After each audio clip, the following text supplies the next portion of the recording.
की गहराइयों से चंदन वंदन अभिनंदन करता हूँ। हमारे बीच में आज के इस अवसर सर्व मंगल मांगल्ये शिवे सर्वार्थ साधिके शरणे त्र्यंबके गौरी नारायणी नमोस्तुते। नमो ब्रह्मण देवाय गौ ब्राह्मण हिताय च जगत हिताय कृष्णाय गोविंदाय नमो नमः। आप हमारे सुख से सुफल भेंट करेंगे परमिला जी और सत्य सिंह राणा जी।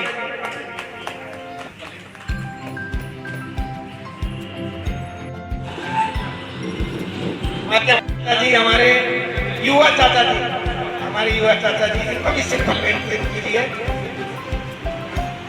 अच्छा सिंह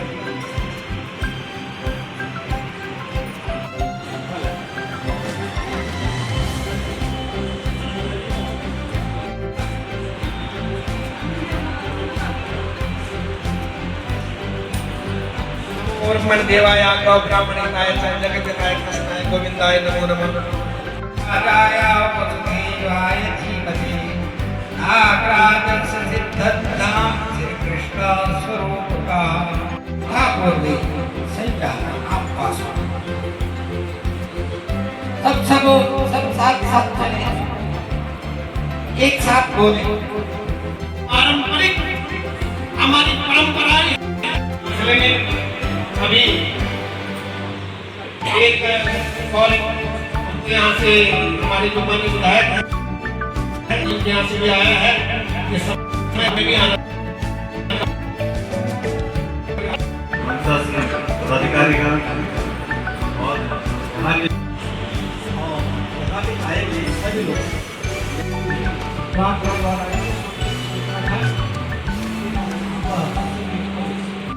ये कलियों का हम लोगों का प्रोग्राम है, उसको हमको अपनी संस्कृत लोगों ने लिखा हुआ है। हमारी संस्कृत हमारी बचेगी, संस्कृत बचेगी तो हम बचेंगे, हम बचेंगे देश के। कलयुग सब बहुत बड़ा है, अगर समझ में आ गया तो बहुत बड़ा है। कोई भी चीज़ की अगर नींद लगी धीरे धीरे ऐसा रूप ले लेता है तो महान बनी जाता है।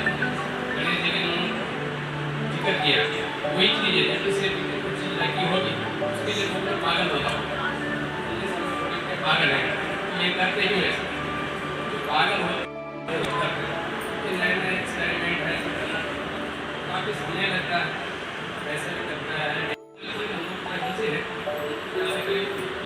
कम और जॉब नहीं जाता। हमारे मेंटेन कुछ हिसाब से चलती है, बीच हमारे मेंटेन नहीं करती है। हमारे लोगों ने जॉब छोड़ा है, सूरत में अच्छा खासा चलते 2.5 लाख की सैलरी थी। मुझे लाइफ में इतनी गाली फर्स्ट टाइम पड़ी होगी जब तक पड़ी घर वालों की रिश्तेदारों की भाई की दोस्तों की सब देखो है मार्केट में काफ़ी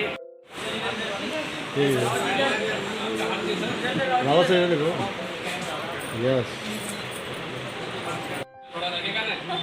मेरी बहन है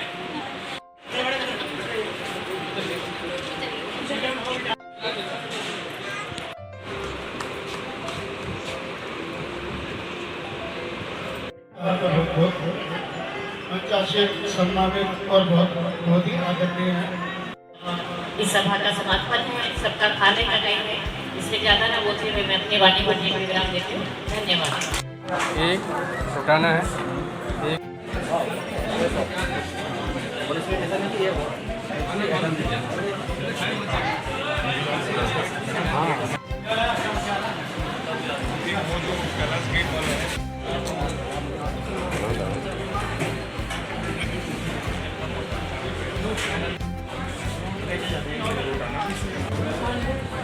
जैसे ये कलियो एक छोटा मुहिम है। आने वाले टाइम हम ऐसा देख रहे हैं कि आने वाले 20 साल बाद आप चले जाए, आज 2025 है, 2037 तक हम लोग जहाँ पे थे बस वहीं पे हो जाएंगे। कहने का मतलब कि जो हमारी पुरानी संस्कृति बोली भाषा है वेशभूषा वापस हम लोग वहीं आ जाएंगे। अभी जो हम लोग जी रहे हैं वो वेस्टर्न कल्चर में जी रहे हैं। तो एक टाइम आता है हर चीज़ का, और ये टाइम रहता है 15-20 साल कैसे हर चीज़ का पीरियड होता है, अच्छे का भी बुरे का भी। तो समय के साथ साथ साथ लोगों को बदलना चाहिए। और हम लोगों की जो सोच है जो हम लोग देख रहे हैं आने वाले टाइम पे वापस हम लोग जहाँ थे वहाँ वापस शुरू हो जाएं, क्योंकि धीरे धीरे हम लोग क्या है कि सिटी से गाँव की तरफ मूव कर रहे हैं। ये बनाने की लोग कोशिश कर रहे हैं। इस तरह से कि आप रिस्केस में रहते हैं, लोगों को रिश्ता नहीं मिलता। कारण क्या है कि लोग वेस्टर्न शॉर्टकट मानना चाह रहे हैं। तो अब धीरे धीरे क्या हो रहा है, जो जानकार लोग हैं, बुद्धिमान लोग हैं, वो देख रहे हैं कि नहीं, वापस तो यार हमको वहीं जाना जहाँ से हम लोग आए। तो हमारी पीढ़ी वही है जो हमारे बुजुर्ग थे, तो उसके कुछ संस्कार थे, पारंपरिक थे। हर चीज़ के पीछे कुछ न कुछ, अगर 12 महीने में 13 त्यौहार मनाया जाए तो हर त्यौहार के पीछे कुछ कारण थे। ऐसा तो कोई त्यौहार ही मनाता था। तो वो हमको बांध के रखता था, क्योंकि दुनिया की सबसे बड़ी ताकत है उसका समाज, उसका गाँव। दुनिया की कोई भी ताकत आपको निर्णय नहीं कर सकती, आपका समाज। और डरता लोग दुनिया से नहीं डरता, न कोई कोर्ट से डरना, कोई पुलिस से, कोई संसाधन डरता है, तो समाज से डरता है। आज मैं गुजरात में रहता हूँ, तो मुझे कुछ कार्य करने होते हैं, तो अच्छा या बुरे हो तो मैं पहले क्या देखता हूँ, परिवार देखता हूँ, भाई बहन देखता हूँ, रिश्तेदारी देखता हूँ, तब जाके कदम बढ़ाता हूँ। तो हम कोई गलत स्टेप नहीं ले सकते। अब जब आदमी परिवार से, कुटुंब से, गाँव से अलग हो गए, तो फिर वो तो अलग हो गया, तो उसको रोकने टोकने वाला कोई है, उसको किसी चीज़ का डर नहीं, वो कुछ भी कर सकता है। तो संस्कृति के अंदर इतनी ताकत है, संस्कृति बचेंगे तो हम बचेंगे। तो हमें अपने घर से शुरुआत करनी चाहिए। हमने क्या थे, हमारा कहने से कोई सुधरने वाला था नहीं, तो हमारा क्या दायित्व बना, तो पहले मैं सुधरूँगा, मैं सुधरा तो मेरा परिवार सुधरा, मेरा परिवार सुधरा तो मेरा घर सुधर, गाँव सुधरा। तो ऐसे ऐसे पहल चलती रही। तो इसकी एक कल्पना जो, जैसे सिमवादी ने बोला, अच्छी कल्पना बोली, किसी भी चीज़ जो है जीरो से होता है, तब वो हीरो बनता है, फिर वापस वो जीरो भी आ जाता है। इस साइकिल पूरा चक्र में ऐसा चलता है। तो जैसे उन्होंने बोला गणेश चतुर्थी, गणेश जी की बात की, तो किसी न किसी बंदे ने वो मूर्ति वहाँ बॉम्बे में रखी है, रखा, तो आज इतना ढाल रूप हो गया। कोई भी ऑर्गेनाइजेशन बनती है तो छोटा बनता है। कोई भी आज RSS शंभू है, आज 100 साल हो गए, तो 100 साल के बाद लोग उसको जानने लगे, अभी तक कोई जानता नहीं था।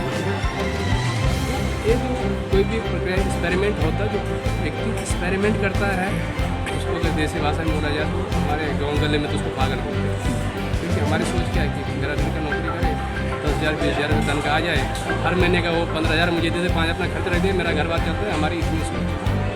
पर जो व्यक्ति दूसरे को एक्सपेरिमेंट करता है, जिसके आगे विजन बहुत बड़ा होता है, कल्पना करता है कि आने वाला समय कैसा होगा, हम अपनी पीढ़ी को क्या देना चाहते हैं, तो उसमें हम लोग एक्सपेरिमेंट करके आने वाले पीढ़ी को ऐसा देना चाहिए, हमारी बच्ची रही। इसमें कलियों का शुभारंभ हुआ है एक तरह से यहाँ पर, तो ये किस तरह से भूमिका अदा करेगा उसमें?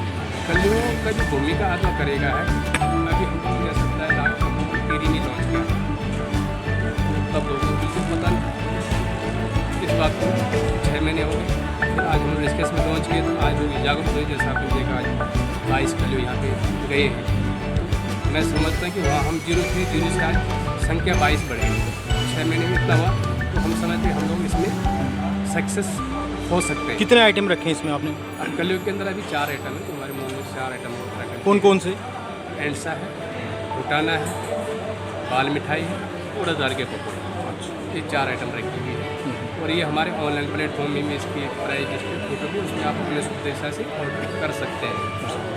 आपको जो जो चाहिए उतने क्वांटिटी डाल के आप दीजिए, आपको ऑर्डर मिल जाएगा। तो इसकी प्रक्रिया ये रही कि एडवांस, तो जैसे हमारे आगे योजना है कि हम आगे धीरे धीरे 2 साल में उत्तराखंड के अंदर हम 10 से 15 स्टॉल खोलेंगे, छोटे छोटे, और जिसका मैन्युफैक्चरिंग एक ही जगह होगा। हम लोग अभी सोच रहे हैं कि नई दिल्ली में पूरा मैन्युफैक्चरिंग स्टॉल बना दें, तो वहाँ से हमारे लिए सब जगह एक सेंट्रलाइज है कि हमको उत्तरकाशी देना है, या चमोली देना है, कोई देना है, रिस्केज देना है, ये हमारे लिए हो जाएगा। और हाँ, खोलने का मकसद है कि ये हमारी ज़्यादा उत्तराखंड की, अपने देहरादून में लॉन्च करोगे, देहरादून वाले बोले क्या है, वहाँ से स्टार्ट करें जहाँ हमारा पहाड़ में बिल्कुल। तो अब जब हमारे इतने स्टॉल खुले, जैसे कि हमने बोला कि हम लोग घरवाल को उम्मीद करेंगे दिसंबर में, जो मेरा उस बार हम लोग उत्तरकाशी में करेंगे, तो साल का जो 4 कले होंगे, तो 4 चीज़ हमारी लॉन्चिंग हो गई। टीरी हो गए, रिस्केस हो गए, घरवाल को हो गए, उत्तरकाशी हो गई। बिल्कुल। तो हमने साल में 4 लॉन्चिंग हमारे हो गए। तब तक हमारे लोग जुड़ जाएंगे, संभव जुड़ जाएंगे, फिर धीरे धीरे पूरा संभव काम करेगा। तो इसका जो प्रक्रिया है, इसको हम लोग नहीं बनाएंगे, हमारे पास ऑर्डर आए तो हम किसी समूह को दे देंगे। उत्तरकाशी में कौन लेडीज समूह, महिला समूह काम कर रहे हैं, उनको ये काम दे देंगे। टिहरी में कौन महिला समूह काम कर रहे हैं, उनको ये काम दिया जाएगा। ऋषिकेश में कौन मौला समूह काम कर रहे हैं, उनको दिया जाएगा। तो ये पूरा समूह काम करे, इससे जो है एम्प्लॉयमेंट बहुत अच्छा जनरेट हो, लोगों को रोजगार मिलेगा, स्वरोजगार मिलेगा। इसमें राव जी एक चीज़ जो खास इंपॉर्टेंट ये है कि जैसे कि ऑर्डर किसी का आया तो आपने बोला कि एडवांस, तो कम से कम कितने घंटे, क्योंकि उसको पकाना पड़ता है, भिगोना पड़ता है, उसकी तैयारी करनी पड़ती है, तो कितना पहले टाइम बताना, 24 घंटे पहले, एक दिन पहले? इसमें पहले हम लोगों ने 1 वीक अभी स्टार्टिंग में 1 महीने का टाइम रखा हुआ, हफ्ते का टाइम रखा हुआ कि हमें जो ऑर्डर 7 दिन पहले मिलेगा हम उसको डिलीवरी करेंगे। ये साइकिल पूरा वीक घूमेगा वीकली। अगर आपने इस मंडे को ऑर्डर दिया है तो अगले मंडे आपके घर पे कल पहुँच जाएगा। आप ऑनलाइन के माध्यम से ले सकते हैं, ऑफलाइन के माध्यम से ले सकते हैं। तो दूसरा जैसा मैंने बोला कि आगे हम लोग छोटे छोटे स्टोर खोलने वाले हैं, अगर उसको वेस्टर्न कल्चर इन बोलो तो उसको कैफे बोला जाता है, तो हम उस मॉडल में उसको ले जा रहे हैं। हर ऋषिकेश में ऐसी जगह देख रहा है जैसे कि हम नटराज वाली कोई जगह, वहाँ एक छोटा स्टोर मिल जाता है कि वहाँ छोटे कैफे टाइप के खोलते हैं जहाँ पे कलियों के आइटम मिलेंगे, कलियों के नाम से रहेंगे, प्लस एक छोटा सा कैफे शॉप रहे तो वहाँ पे हमारे मोटा अनाज 12 आइटम मोटा अनाज है उसी के आइटम रहेंगे। जैसे मंडवा की बिस्किट हो गई, आपको पिज़्ज़ा चाहिए तो मंडवा के पिज़्ज़ा मिल जाएंगे, इस प्रकार के आइटम वहाँ पर रहे तो कलो कैफे के नाम से लॉन्चिंग हो जाए। उसमें हमारी संस्कृति आएगी, मॉडर्न जमाने के अंदर थोड़ा सा कैफे का मात लगा दें, लोगों की अवेयरनेस करते हैं। तो हमारी ये योजना कि आने वाले 1 साल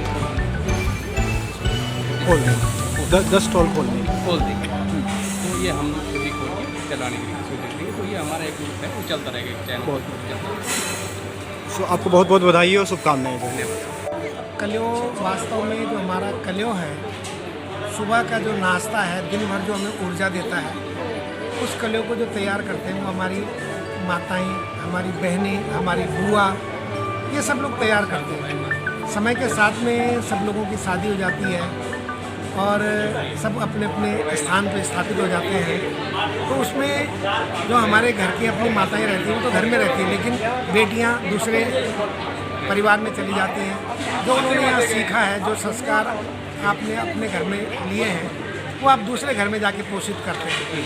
ऐसे में अपनी बहनों को, अपनी बुआ को, अपनी फूफू को, जो उनके भतीजे हैं या उनके भाई हैं, वो उनको संरक्षित रखने के लिए कि हमारे क्या त्यौहार थे, हम क्या बनाते थे, हम क्या खाते थे, आपने हमें क्या क्या क्या खिलाया, उनका कहीं उपकार जो है हमारे ऊपर रहा, उसको पूरा करने के लिए हम लोग कलियो भेंट करते हैं। साल में 4 मौसम होते हैं, चारों मौसम में, तो उसको पहला जो कलियो जाता है वो हमारा जाता है मकर संक्रांति पे, फिर ऐसे ही आगे हमारा बढ़ता है, माघ के महीने तक 4 कलियो हो जाते हैं। और समय के साथ में आधुनिकता में हम लोगों ने शिक्षा प्राप्त की, लेकिन हमारा परंपरागत ज्ञान खत्म होता गया, ये हमारा दुर्भाग्य रहा। उस परंपरागत ज्ञान को जिंदा करने के लिए, हमारी संस्कृति के संरक्षण के लिए, चाहे उसमें पर्यावरण संरक्षण हो, जल संरक्षण, पहले हम छोटे अपने कलश में कलश पूजन करते हैं, वो जल संरक्षण है।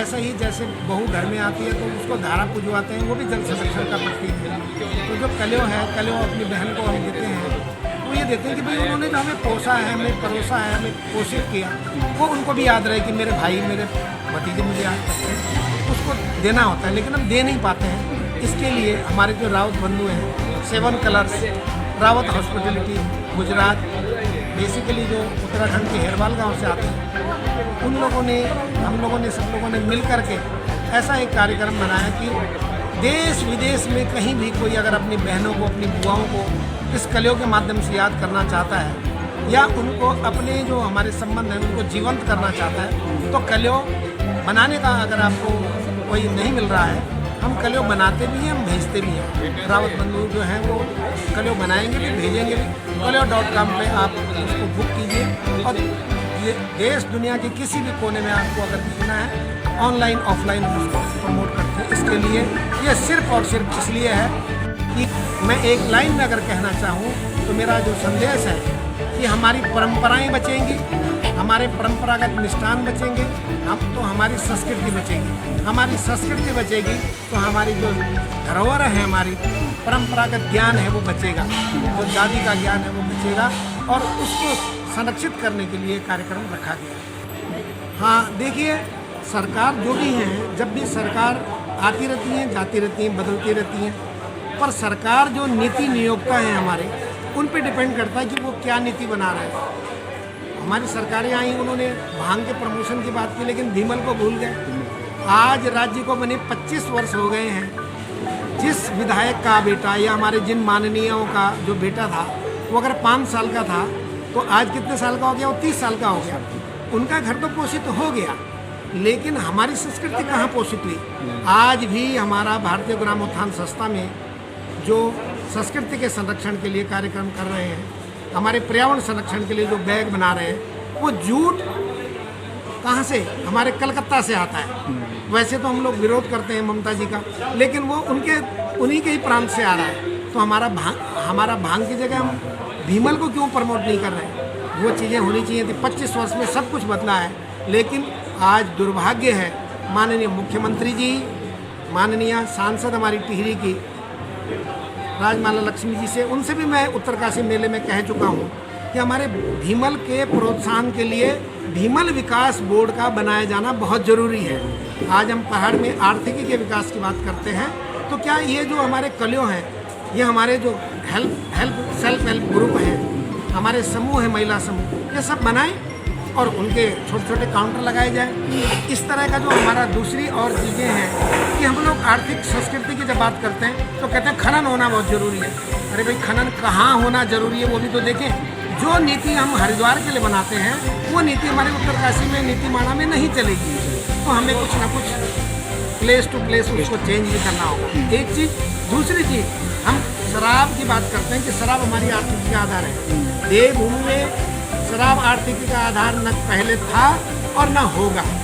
हम पहाड़ में जंगली जानवरों से फसलों के नुकसान की सब बात करते हैं, बड़ा हवा बना रखा है। मैं कहता हूँ कि वहाँ पर आसाम की भूत झोलकिया जो मिर्च है, गिनीज बुक में उसका नाम रिकॉर्डेड है, जो 1.5 लाख SHU उसके हीट है। उसकी अगर आप खेती कराते हैं पहाड़ों में, तो किसी भी जीव जंतु से उसके नुकसान होने की जो उम्मीद रहती है वो 0.1% रह जाती है। उसको तोता नहीं खाता। जो तोता मिर्च खाने वाला होता है, उसकी इतनी तीखापन है उस मिर्च में, वो नहीं खाता है। उसके बम बनाए जा सकते हैं, आतंकवादी निरोधक बम बनाए जा सकते हैं। उसको देश और दुनिया में उस मिर्च का मसाला बना करके आप विदेशों में प्रसारित कर सकते हो। तो इस तरह के लोग हमारे नीति नियोक्ता आने चाहिए। आज हमारे जो प्रदेश में 25 वर्ष हो गए, नीति नियोक्ता कौन है? जिन लोगों को भीमल का पता ही नहीं कि भीमल से क्या क्या उत्पाद बन सकते हैं, वो लोग नीति नियोक्ता हैं।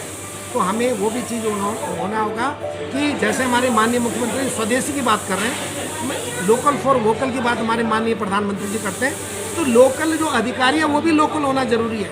उनको पता होना चाहिए कि हमारे यहाँ हल्दी उगती है या हमारे यहाँ पिंडालू है। हमारे जो जिनको आप मोटे अनाज कह रहे हो, बेसिकली वो मोटे अनाज है ही नहीं। भाई कौड़ी जैसा कितना बारीक अनाज है, वो तो बारीक अनाज है, पर आपने प्रसारित कर दिया कि मोटा अनाज है। साहब, मोटा अनाज है, मोटा करके इसको छोड़ दिया। लेकिन जो पुराने हमारे परंपरागत ज्ञान था, मोटा कपड़ा पहनते थे, मोटा खाते थे, मोटा पहनते थे, कि उन्होंने जिसमें मोटे अनाज खाए वो तंदुरुस्त रहे।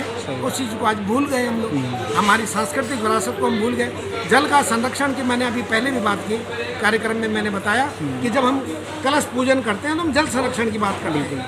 हम घट स्थापन की बात करते हैं श्रीमद् भागवत से पहले, तो वो भी जल संरक्षण का उद्योतक है। इस तरह से धाराओं नौलों की जो बात सरकार आज कर रही है, ये हमारे बुजुर्ग करते आए हैं, लेकिन उसकी तरफ पूर्व की सरकारों ने ध्यान नहीं दिया। आज उनको ध्यान देना जरूरी है। आज जो आपदाएं आ रही हैं, वो भी कहीं ना कहीं हमारे परंपरागत ज्ञान में कमी के कारण आ रही हैं। पहले हमारे भाषा, भूषा, भजन, भोजन, ये हमारा स्थानीय होना चाहिए।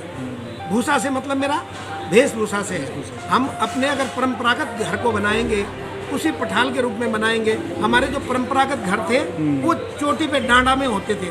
डांडा का नागराजा, फलाने डांडा, गेंडा का डांडा, सभी डांडा रहता था। आज हमने गाड़ में घर बना लिए। तो जो गाड़ है वो नदियों का अपना उनका परिक्षेत्र है और वो फ्लड प्लेन जोन है। आज बेशक वो 20 साल से वहाँ या 40 साल से नदी अपना विस्तार नहीं ले रही है, लेकिन जिस दिन भी क्लाइमेट चेंज के थ्रू अगर आपको लगेगा कहीं बादल फटेगा, वो गाड़ अपनी जगह जाएगा। हमारे जो पुराने बुजुर्ग लोग थे वो कहते थे, उनका शैक्षिक स्तर कम था लेकिन ज्ञान का स्तर बहुत ज़्यादा था। वो कहते थे कि कोड़ की जगह कोड़ और रोड की जगह रोड। ये अंग्रेजी वाला रोड नहीं है, ये रोड का मतलब है बाढ़।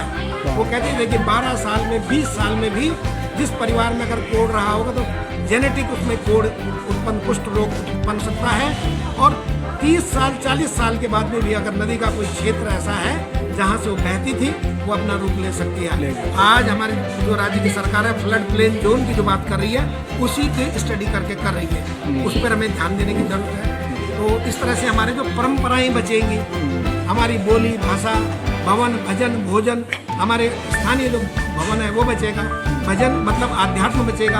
हमारे बच्चों की जो पढ़ाई पे जो ध्यान है, आज मोबाइल की तरफ सबका ध्यान है, तो जो हमारा परंपरागत ज्ञान है वो खत्म होता जा रहा है। दादी जो इस मक्की को चूल्हे के ऊपर टांगती थी, वो 6 महीने साल भर के बाद में फिर वहाँ से उतारती थी, उसकी आर्द्रता खत्म नहीं होती थी। आज हम पेस्टिसाइड लगाने के बाद में उसको संरक्षित करने, कोल्ड स्टोर में रखने के बावजूद भी जब हम उसको बोने जाते हैं तो उसका आर्द्रता खत्म हो जाती है, तो वो पेस्टिसाइड भी उसको नहीं कंट्रोल कर पा रहे। तो हमारा परंपरागत ज्ञान को, शिक्षा के साथ परंपरागत ज्ञान को जिंदा रखना जरूरी है।